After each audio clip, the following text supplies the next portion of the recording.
In AD 1081, 10 years after the Battle of Manzikert, the Komnenian dynasty took power in Byzantium. They inherited a state on the brink of collapse. Under attack from all sides, facing enemies both within and without, the Byzantine Empire's days seemed numbered.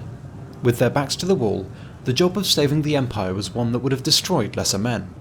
Alas, the Komnenians were not lesser men. For 99 years, 3 Komnenian emperors ruled: Alexios, John and Manuel. The situation that had seemed so dire in 1081 had been saved, and by 1180 the empire was once again the most powerful state in Europe. Yet fortune is a fickle beast. In 1185, only 5 years after the last of those mighty emperors died, the Komnenian dynasty would collapse in on itself. Only 19 years after that, the empire itself would be decapitated by the Fourth Crusade. Byzantium would never be the same.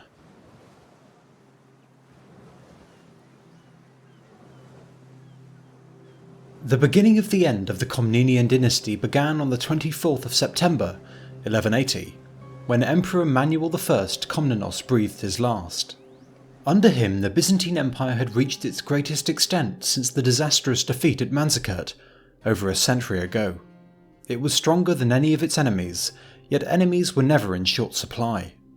In the Balkans, Manuel had briefly been able to establish hegemony over the region, conquering Dalmatia, Croatia and Serbia, while simultaneously bringing Hungary to heel. Now that he was dead, however, these conquests stood exposed to the renewed gaze of Hungary and its willful king, who also laid claim to Dalmatia and Croatia. To the east, in Anatolia and the Levant, the Byzantine Empire was burdened by a lengthy border with the Sultanate of Rum. To the west, in Italy, the Kingdom of Sicily remained a standing menace. The Sicilians had regularly warred with the Byzantines, and may well do so again in future. For any empire, this was a tall order, and an empire is only as good as the emperor at its head. Previously, the energetic Komnenian emperors had fought on all fronts, frequently leading armies in person to shore up the frontiers. A strong leader was thus needed. Failing that, a stable regency would be vital. Sadly, the Byzantines got neither of these things in the wake of Manuel's death, and his successors left a lot to be desired. He had just one son to succeed him, the 11-year-old Alexios II. This boy, while young, was hardly proving himself worthy of his illustrious heritage. Alexios was vain and proud, yet possessed no traits to merit his overinflated ego. Purportedly cruel and vicious, there was little that served to endear him to his people. But he was just a boy, and could not rule in his own name, nor can he really be blamed for the tragedies of his reign. Ultimately, it would not be young Alexios who caused the empire the most grief, but rather those who governed in his stead, namely his mother, Maria of Antioch. Emperor Manuel had been a very pro-Western monarch. His fascination with the culture of Catholic Christendom led him to engaging in nightly jousting tournaments and, most barbarously, wearing trousers. Naturally, of course, whenever the emperor jousted, his opponents always made sure to conveniently lose, but his Western tastes went beyond just knocking men off horses. Both his wives were Westerners, and it was his second, Maria of Antioch, who had borne Alexios in 1169. As was tradition, the mother held power during the son's regency, but she was a foreign woman in a foreign land, and her regency would not be an easy one. The Byzantines were snobs at the best of times, yet when the full might of their xenophobia and vitriol was roused, the results could be terrifying indeed. Maria was the first Westerner to rule in Constantinople, though she would not be the last, and her regency was weighed down by growing anti-Western sentiment in the capital. The roots of this discontent can be traced to the various Italian traders who passed through the markets of the empire. Ever since 992, the empire had granted the merchants of Venice special trading privileges in return for naval support. Eventually, these privileges had been extended by Manuel to the other Italian merchant republics, Genoa, Pisa and so forth, in order to offset Venetian influence. Byzantine merchants did not enjoy similar tax exemptions, so as a result Italians dominated imperial sea lanes, driving native merchants out of business. Discontent followed, as impoverished Byzantine merchants lost out while Italians gained a lucrative foothold in eastern markets, leading to a venomous resentment of the Western merchants. The Westerners had even been given certain sections of the capital. Add to these commercial disputes the widening gap between Catholic and Orthodox Christianity, and suddenly you have a recipe for conflict.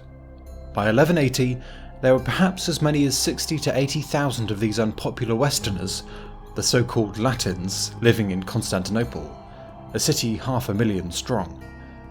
Resentments were rising and tempers were flaring, and now a Latin ruled in Constantinople. The seeds of a catastrophe had been sown, though no one could have known how soon they would be reaped, or just how bloody that harvest would be. It should come as no surprise then to learn that Maria's regency faced challenges from the start. To navigate the troubled waters ahead, she would have to avoid inflaming tensions further by placating the people and governing with care and tact. Sadly, these were not skills she possessed, as her brief rule would soon brutally make clear. Her lack of political foresight and tact was on full display from the outset. Firstly, she caused a scandal by taking as her advisor, and possibly as her lover, a nephew of Emperor Manuel, a man of overweening and unscrupulous ambition, also called Alexios, who held the high courtly title of Protosebastos. Alexios the Protosebastos, like Emperor Manuel, was very pro-Western. Predictably, Empress Mother Maria, as a Latin herself, shared these views. Both were mistrusted by the Byzantines, and both were considered incompetent. With these two at the helm, many feared a continuation of the pro-Western policies of Manuel, especially the extension of trading privileges for Italian merchants. Few Byzantines, after years of Latin dominance in imperial markets, were prepared to wait around and find out. All too quickly, plots began to take shape. The first challenge, when it finally did come, was spearheaded by none other than Maria Komneni, the eldest child of Manuel by his first wife. She was known as the Porphyrogenitor, literally the purple-born, after the purple chambers where royal babies were born. As Manuel's eldest legitimate child, she hoped to capitalise on anti-Western sentiment to press her own claim to the throne. In this quest, she was joined by her husband, Rainer of Montferrat, who, despite being a Latin himself, leapt at the opportunity of putting his wife on the throne. Maria Porphyrogenitor probably liked her chances. Discontent continued to simmer below the surface, and neither Empress Mother Maria nor Alexios the Protosebastos were particularly skillful politicians. Unfortunately for the Porphyrogenitor, it was not to be. The plot was revealed. The couple, caught red-handed, were forced to flee with all haste to the Hagia Sophia. Here they hoped to claim sanctuary, but the Empress Mother was not prepared to let her stepdaughter get away so easily. In flagrant violation of holy sanctuary, soldiers burst into the church and tried to seize the Porphyrogenitor and her husband, but they had overreached themselves. The Patriarch himself intervened, and the soldiers were forced to withdraw. For the Regency, it was a humiliation. Worse still, by blatantly ignoring the sanctity of the Hagia Sophia, Byzantium's greatest monument and spiritual centre, it convinced the people that Maria of Antioch would never be one of them. The Empress Mother had badly misplayed her hand. Her stepdaughter remained beyond her reach, while the citizens had been deeply offended by the attempt to batter her way into the Hagia Sophia. She tried to have her revenge by exiling the Patriarch, but the angry people just dragged him back. The Regency, now weaker and more unpopular than ever, began to totter. Maria of Antioch had survived one coup d'etat from her in-laws, but the battle of the two Marias had severely damaged the Regency. The Empress Mother's grip on power grew more slippery by the day, and the House of Komnenos was large, after all. Potential pretenders were everywhere. The next time one of them attacked, he would succeed. Indeed, by 1182 there was one man in particular who stood above the rest, one name that hung on everybody's lips. The name was Andronikos Komnenos, and the man was little short of a local legend. Born way back in 1117, he was Emperor Manuel's cousin, and for the past several decades he had blazed a trail across Byzantium as the empire's most roguish playboy. For Andronikos was an interesting man, and it was his fate to live in interesting times. He spoke well, possessing an eloquence and charm that dazzled those he met. He stood tall and straight, cutting a strikingly heroic figure despite his old age. He was over 60, yet looked 40, with his face appearing handsome and strangely young. He was, in short, a remarkable man. Of his life too there was much to be said, not all of it good. Thus far he had spent it embarking upon a series of increasingly risque exploits, fighting and charming and seducing his way across the Mediterranean.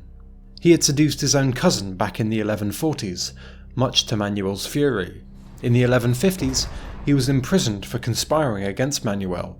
The 1160s saw him escaping prison and fleeing to Russia, before he finally got himself off Manuel's naughty list and returned to court in 1165. The peace didn't last though, and Andronikos was once again sent away from the capital after disagreements with the emperor. He was sent to govern Cilicia, where he fought the local Armenians and seduced a princess from neighbouring Antioch, arousing the fury of both the emperor and the prince of Antioch. He was forced to flee further east, eventually ending up in the kingdom of Jerusalem, where he bumped into another one of his cousins, the former queen, Theodora Komneni, and yes, he seduced her too. They stayed for a while in Beirut, but Manuel's influence extended over all the Crusader states, and Andronikos was obliged to flee once more.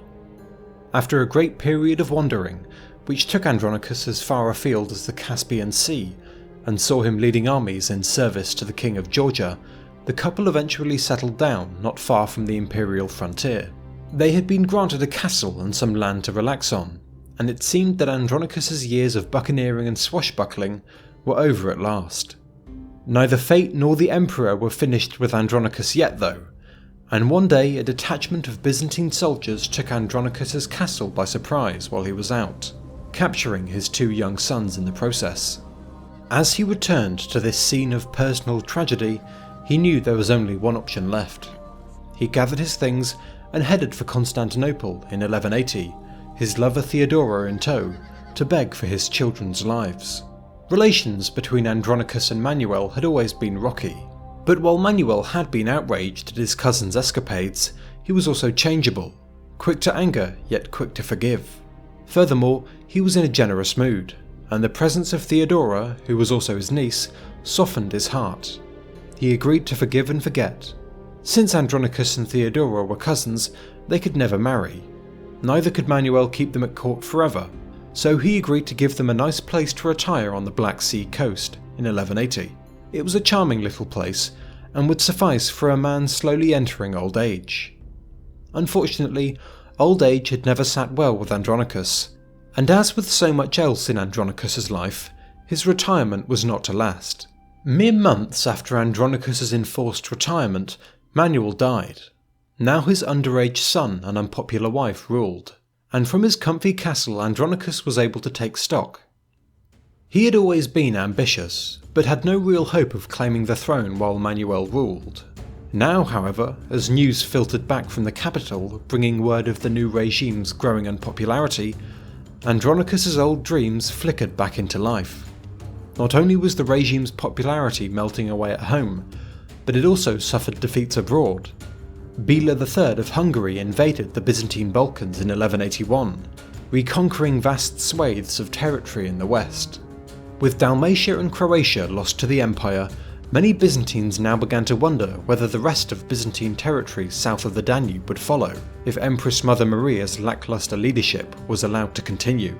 The stars seemed to be aligning for Andronikos Komnenos. He was well into his 60s by 1182, but age had diminished none of his energy, charm or popular appeal, so he headed off to the capital for one final time. News of his march preceded him, and Maria of Antioch began to grow nervous.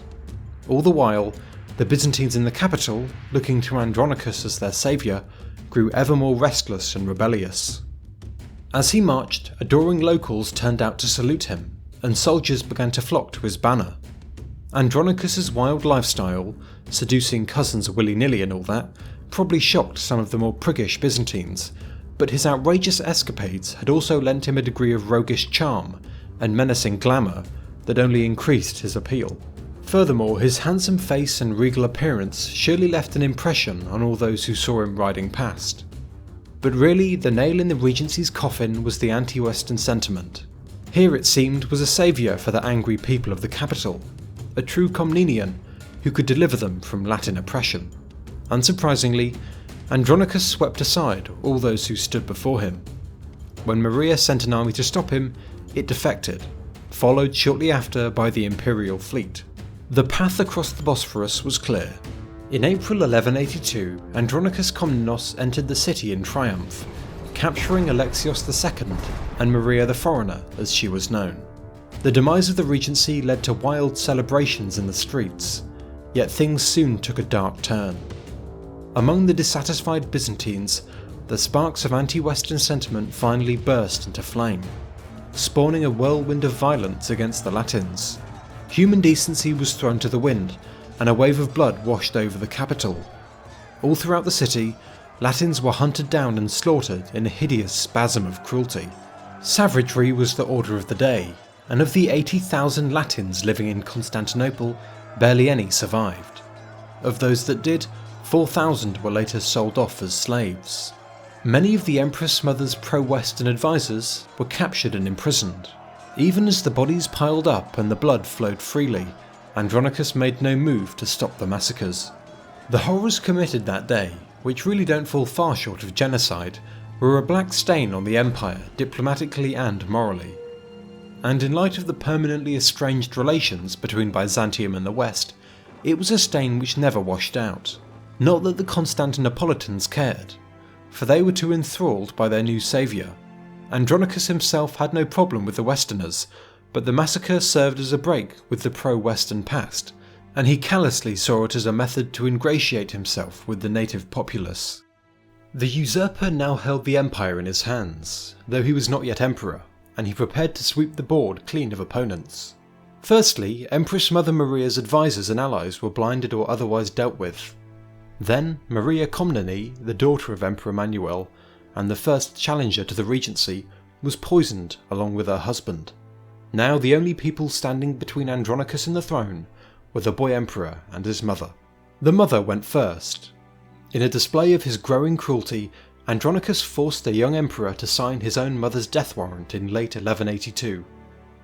Young Alexios was now completely alone, and had no choice but to crown Andronikos co-emperor in September 1183. Finally, in the November of that year, Emperor Alexios II was strangled with a bowstring. He was no more than 14 years old. In spite of his youth, however, he did not die a bachelor. Back in 1180, the young Alexios had been married to a French princess named Agnes. Now, still only 12 years old, Agnes was a widow, though she would not stay that way for long. In a move that even by the standards of the time was pretty grim, the 65-year-old Andronikos married the child widow.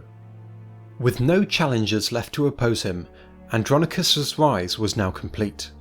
There would be no calm after the storm, however, for the emperor's mind began to grow dangerously unbalanced. If the Byzantines believed Andronikos to be their saviour, he would soon show them just how wrong they were. By throwing their lot in with him, they had jumped headlong out of the frying pan and into the fire. At first, Andronikos wasn't so bad. In fact, he tried to make well-needed reforms by targeting two thorny internal issues. The first was corruption, something that Emperor Manuel had allowed to flourish, and something that Emperor Andronikos saw as an outrage. The sale of officers ceased, and corruption was clamped down upon. The second issue was the power of the landed aristocracy. In Andronikos' mind, the aristocracy was a cancer inside Byzantium, always growing in power, and always hungry for more. They were an unwelcome counterweight to the central power of the emperor, and if he had his way they would be cut down to size. Now, on the face of it, these were two admirable aims, so you're probably asking, where's the catch? If his aims were admirable, then his methods of implementing those aims were deplorable. His rise to power brought out new shades in his personality, and Andronikos' rule became mired in cruelty, paranoia, and senseless bloodshed. He seemed incapable of finesse or skill when dealing with internal issues, instead immediately turning to brutal repression. Any political opponents were dealt with harshly, forcing many to flee overseas. Many decades ago, Andronikos had similarly been forced to flee his homeland after quarrels with old Emperor Manuel. One wonders whether these early experiences of exile had left their mark on the man, making him determined to cling on to power, no matter the cost. In any case, his attacks on the aristocracy were so unflinchingly brutal as to arouse their complete hatred. The lower classes could appreciate his anti-corruption reforms, but they too felt terrorised by his overmastering paranoia.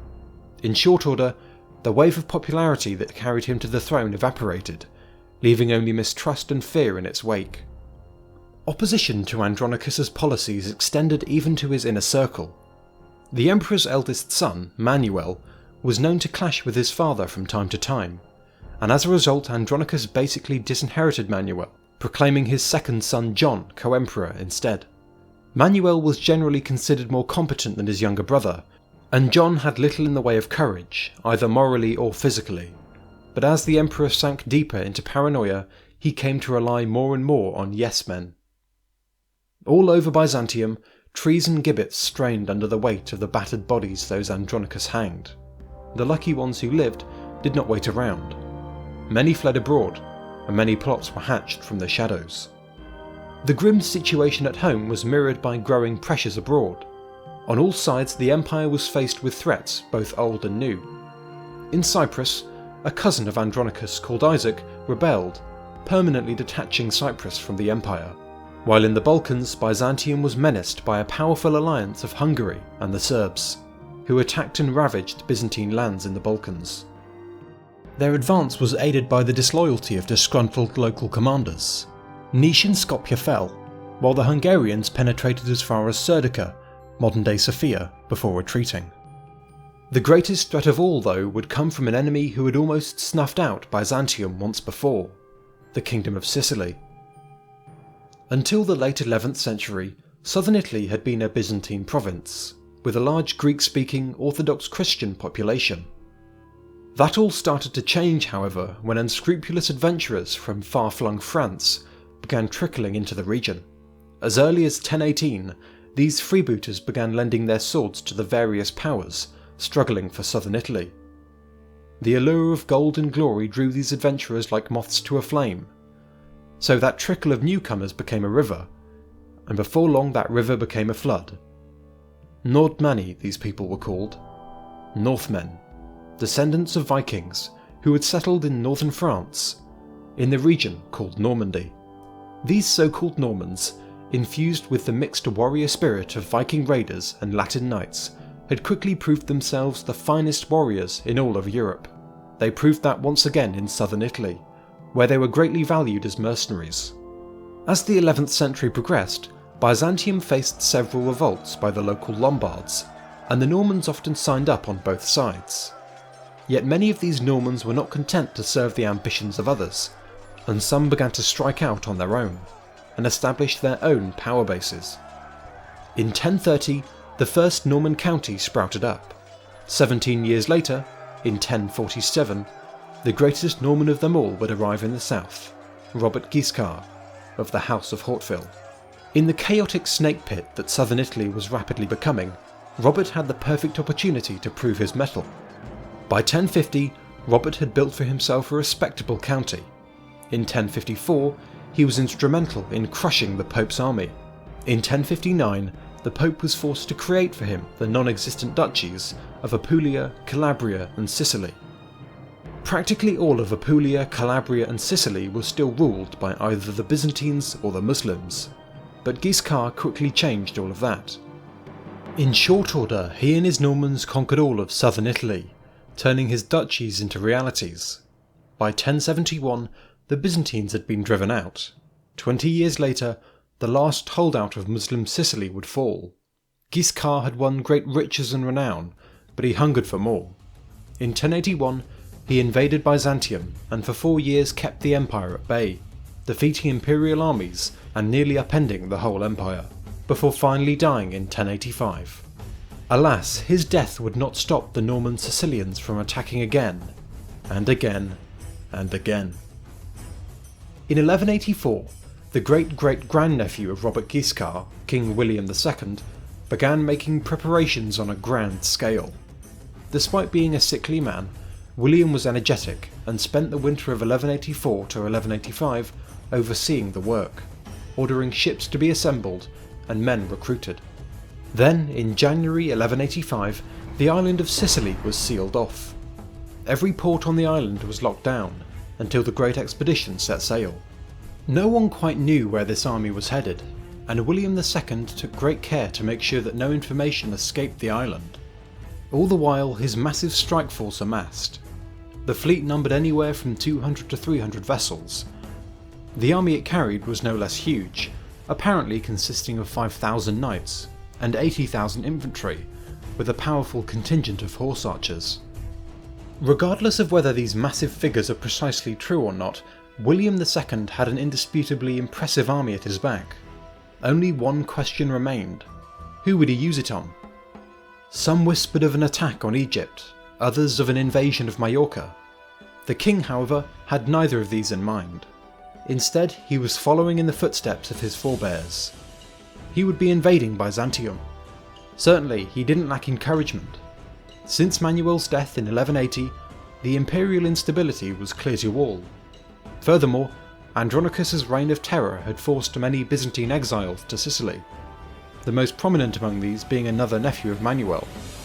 These exiles egged William on, not that he really needed to be egged on, for he was an ambitious man, just as hungry for conquest as any of his predecessors. He wasn't, however, much of a warrior, being physically unimpressive and doomed to die a young death at just 35. As such, he would not lead the army himself. Instead, that honour went to one Richard of Acera and a man named Baldwin, while the fleet was led by one of the king's cousins. It set sail from Messina on the 11th of June, with the king waving it off.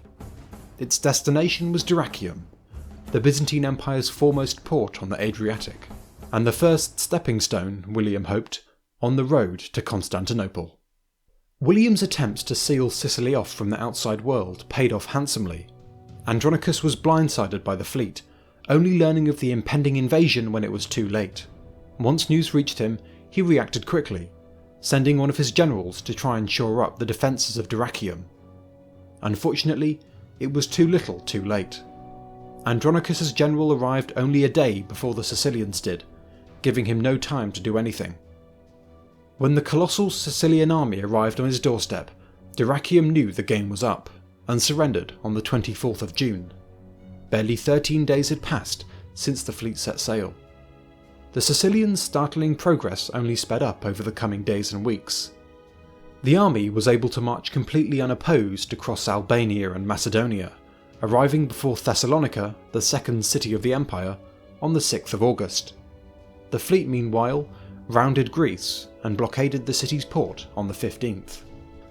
Thessalonica was now completely isolated, yet once again the imperial response was lacking. The governor of the city had done little to prepare for a siege. No help from Constantinople seemed forthcoming either. The walls were in disrepair, the cisterns that held the city's water were leaky, arrows were in short supply. It was a shambles, and it was no surprise that the city was unable to withstand the determined Sicilian attacks. The eastern defences began to crumble, while a group of German mercenaries defending the western side were bribed to open the gates. Then, on the 24th of August, the Sicilians launched the final attack, snapping the defences and pouring inside. What followed was a great tragedy in Thessalonica's long and storied history. The city was subject to a brutal sack, the victors showing no mercy to their vanquished foes. As news of the disaster spread, few doubted that Constantinople would be next. Thankfully for the Thessalonians, that meant that the Sicilians would be leaving them to continue their march east. The invaders were halfway to the capital, but even at this critical juncture, they encountered almost no resistance. In large part, this was thanks to Andronikos himself. His paranoia now ran so deep that he refused to entrust any one man with the whole army, instead splitting it into 5 separate armies commanded by 5 separate generals. This meant that none of them were powerful enough to overthrow him, but it meant that none of them were powerful enough to do anything. On the Sicilians marched, and the Byzantine armies simply withdrew out of the way, offering little in the way of resistance. In Constantinople itself, meanwhile, the emperor was at least slightly more proactive. It was typical of Andronikos that as he entered the final days of his life, he became ever more paranoid and cruel. With the walls closing in around him, executions became daily affairs. No one was spared by his pitiless eye, while all around him enemies drew near. He flitted with alarming speed between the extremes of despondency and decisiveness, between action and reaction. On some days, his old spark could still be seen, with the emperor vigorously strengthening the city walls and preparing the garrison. On others, he withdrew into the palace, where he apparently spent his time in various depraved ways, slaking his lust with as many women as he could find. Conscious of the massive Sicilian fleet, he organised 100 ships to guard the Sea of Marmara. At the end of the day, however, walls and ships could not save him from enemies within. The tyrant's days were numbered. As is so often the case with tyrants, they themselves strike the spark that burns their regime down. In September, with the Sicilian vanguard now most of the way to Constantinople, in the town of Mosynopolis, Andronikos ordered the wholesale slaughter of the families of every single exiled aristocrat. Then, he ordered the arrest of a nobleman by the name of Isaac Angelos. The only reason for this last arrest was because a soothsayer had apparently predicted that Isaac would be the next emperor. Andronikos ordered one of his lackeys, Stephen Hagiochristophoretes, to arrest Isaac. Stephen duly did so, bringing with him a group of attendants to capture Angelos. Yet things didn't go to plan. Initially, Isaac panicked when he saw the gang, but he steeled his nerves and turned to face his assailants. Drawing his sword, he unexpectedly charged the gang head-on. It was an act of heroic, and some might say suicidal bravery from Isaac, who was an otherwise deeply unimpressive man, but it did the trick. Stephen, surprised and alarmed by the charge, tried to flee, but he was struck dead. The rest of Stephen's followers, so shocked by what had happened before their very eyes, retreated. Isaac Angelos withdrew also, but he still had plenty of moves to make. He raced down the streets of the capital on horseback, shouting to the people with news of what he had done, and calling on them to help him in his time of need against the tyrant. He pressed on to the Hagia Sophia, where he spent the night. Isaac's pleas had not gone unheeded, and while he waited behind the walls of the Holy Church, the people began to rise in revolt, breaking open the prisons to recruit more men. Meanwhile, Isaac's relatives, who feared that the paranoid emperor would punish them for their kinsman's crime, had no choice but to throw their lot in with Isaac. The day after his killing of Stephen, Isaac was crowned in the Hagia Sophia. At first, Andronikos was confident in his ability to quash the revolt, but when his own guards refused to obey his commands, he lost heart and fled. Too late. Isaac's men were converging on the great palace, while a huge mob burst in, ransacking its churches and halls.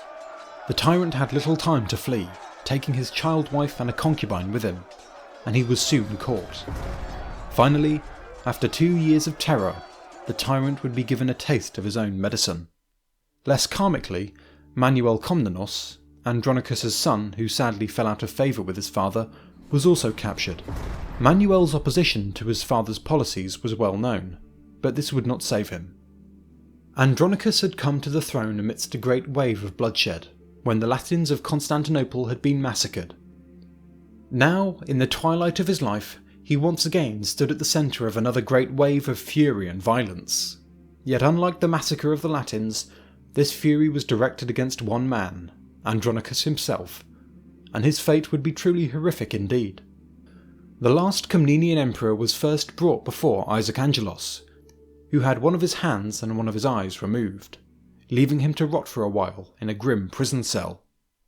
Once Isaac was done with him, he exposed Andronikos to the full fury of the people. Carried upon a camel's back, Andronikos was sent out to the people, who savaged him in any way they knew how. He was beaten and stoned, and covered head to toe in boiling water, before another dumped feces on him. He was poked and speared, jeered and screamed at. Then the wretched man was hung up by his feet, and the horrors continued. Andronikos apparently bore it all with impressive fortitude and quietness, although one wonders whether blood loss had just made him delirious. Apparently his last words were, "O Lord, have pity on me. Why dost thou trample a poor reed that is already quite broken?" If he'd asked that question to the mob, the answer wouldn't have been long in coming. He died shortly after. And so the last of the Komnenian emperors passed into history, an accursed tyrant, hated by his people and boxed in by Catastrophe on all sides. His eldest two sons, the disinherited Manuel and his co-emperor John, were swiftly blinded, though their ultimate fates are unknown. Manuel had had two sons of his own, Alexios and David. Mercifully, these boys escaped the bloodletting, and we will hear more of them later. You might be wondering how Andronikos turned out so badly. Prior to his rise, Andronikos had been wayward and unpredictable, and dangerous too. But nobody surely could have predicted the monster that he would become when unlimited power was finally within his grasp. For Andronikos' charm, wit and popularity deserted him completely after he claimed the throne, though he showed bursts of energy now and again. Beneath the cruelty and paranoia that clouded his better judgment, brief sparks of intelligence and foresight still shone through. People like to point to his administrative reforms, his extensive anti-corruption and anti-aristocracy policies, as proof of his positive traits as a ruler. Indeed, reducing corruption and the power of the aristocracy were both good ideas. But good intentions and bright ideas count for nothing if you can't properly put them into practice, and Andronikos, plainly, couldn't put any of them into practice. In trying to reduce the power of the aristocracy, he was so heavy-handed, so unflinchingly brutal as to stoke the fires of discontent ever higher. Previous emperors such as Basil II had also worked hard and spent great deals of effort in reducing the power of the nobility, and in the process Basil II had indeed aroused the anger of the aristocracy. But Basil had worked slowly over the course of 5 decades. Andronikos tried to rush through everything in only 2 years, making the whole process of reform untenable, and meaning that any possible beneficial gains would be pretty much impossible to maintain in the teeth of such opposition. In his attempts to reform, he brought the mindset of a revolutionary, rapidly and remorselessly savaging his foes, with no thought for caution or conciliation. Unsurprisingly, his support melted away like summer snow. As far as corruption goes, Andronikos must be commended for his efforts, and he earned a measure of respect from the people who understood how his reforms benefited them. Unfortunately, any respect he might have won was quickly lost through his catastrophic mix of paranoia and cruelty. The reign of Andronikos I was ultimately a reign of terror, and the hatred his people ultimately felt towards him was reflected in the sickening punishment they eventually served up to him. Domestically, he presided over chaos and terror. Abroad, he oversaw defeats on nearly all sides. His paranoia prevented him from entrusting any one man with the defence, and so the Sicilians found themselves pushing on an open door, easily marching most of the way to the capital. If he had been allowed to reign much longer, the Sicilians probably would have made it to Constantinople, and there was a very real chance that had they been given the opportunity, they would have broken through. Certainly, the next time a Latin army threw its hat in the ring, it would succeed. At the end of the day, Andronikos was many things, a walking, talking contradiction in terms. Handsome yet horrific, charismatic yet cruel, far-sighted yet narrow-minded. Ultimately, he inspired neither love nor loyalty, and left no legacy save chaos, terror, and madness. We can be glad that he died sooner rather than later. The Byzantines definitely were. With the tyrant gone, Emperor Isaac II Angelos found his back against the wall. Barbarians were at the gates. The Sicilian vanguard rested at Mosinopolis, less than 200 miles from Constantinople. Meanwhile, the Sicilian fleet sat ready at the Dardanelles, awaiting the order to attack. Sicilian jaws were closing around the capital, and Isaac would have to move quickly if he was to prevent them from snapping shut. Fortunately, Isaac was not cursed with the paranoia that had hamstrung his predecessor, and he immediately ordered the 5 separate armies unified into one, and that they should be commanded by Byzantium's top general, Alexios Vranas. Further reinforcements were brought over to support the imperial army, and the resurgent Byzantines struck out at once against the hated invaders. The Byzantine general Vranas attacked the Sicilian vanguard at Mosinopolis and defeated it, driving them all the way back to the main army, which was stationed at Amphipolis. The victory at Mosinopolis was not a major one. For starters, most of the Sicilian army had not been present for it, but the invaders had grown overconfident over the last few weeks, and this sudden defeat punctured their morale. It was to continue to deflate over the coming weeks. The Sicilian commander Baldwin even began peace negotiations. Winter was approaching, so perhaps he wished to secure a truce during the cold months. Perhaps he was trying to lure the Byzantines into a false sense of security. We don't know. What we do know is that the Byzantines weren't prepared to wait around and find out. On the 7th of November, as negotiations were underway, Varanas launched a major surprise assault on the Sicilians. The Battle of Demetrices, as it became known, was a slaughter. The invaders were utterly crushed, and Varanas swept them all the way back into the sea. In Thessalonica, mere months after the terrible sack, the people rose up against their occupiers and killed all the Sicilians they could lay their hands on. At last, the war was over. Not for the first time Byzantium had survived a brush with death, but the empire had been shaken and badly bruised. This is where we leave the story for now. Andronikos Komnenos was the last emperor of his family to rule a united Byzantium, but the story of the Komnenians doesn't end here. The imperial family had knitted itself into the other major aristocratic families, and all future imperial dynasties could ultimately trace their lineage back to the Komnenians, with future emperors using the Komnenian name to burnish their legitimacy. For example, the brother of Isaac II, Alexios III, eschewed his own dynastic name of Angelos, instead calling himself Alexios Komnenos. Half a century later, Michael VIII reigned under the name Michael Ducas Komnenos Angelos Paleologos, a sonorous mouthful that highlights the interconnectedness of these later imperial dynasties. Ultimately, however, the main line of Komnenians ruling from the capital was snuffed out in 1185. As fate would have it though, this was not the end. The Komnenians who ruled from Constantinople might have died out with Andronikos, but others would survive, and not just that, they would thrive.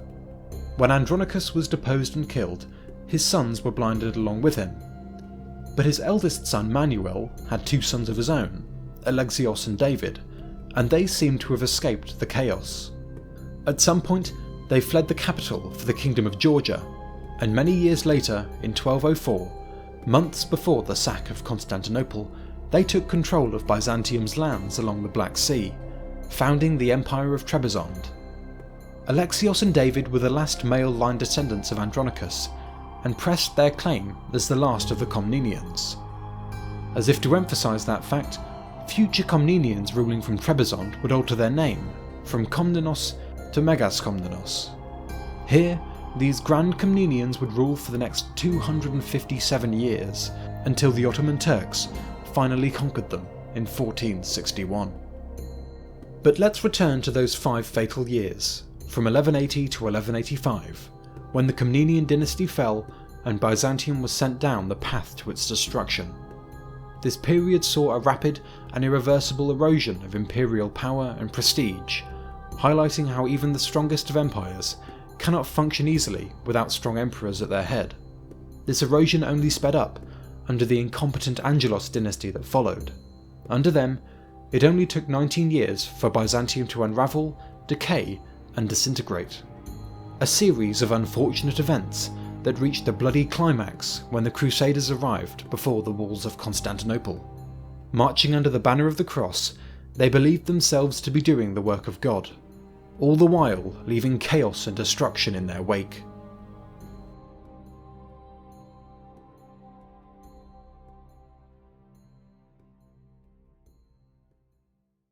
Well, here we are at the end of the video. Thanks for sticking around. Videos like these are hard to make, taking up lots of time and effort on my part. So if you like what you see, please lend a helping hand by subscribing. This is my first attempt at longer form content, and whether I make more videos in this vein will depend on how well it does. If you're feeling generous, you could even become a channel member. Again, videos like this are time consuming to make, and for now at least, incredibly unprofitable. Anyways, I hope you've enjoyed the video, and I hope to see you around.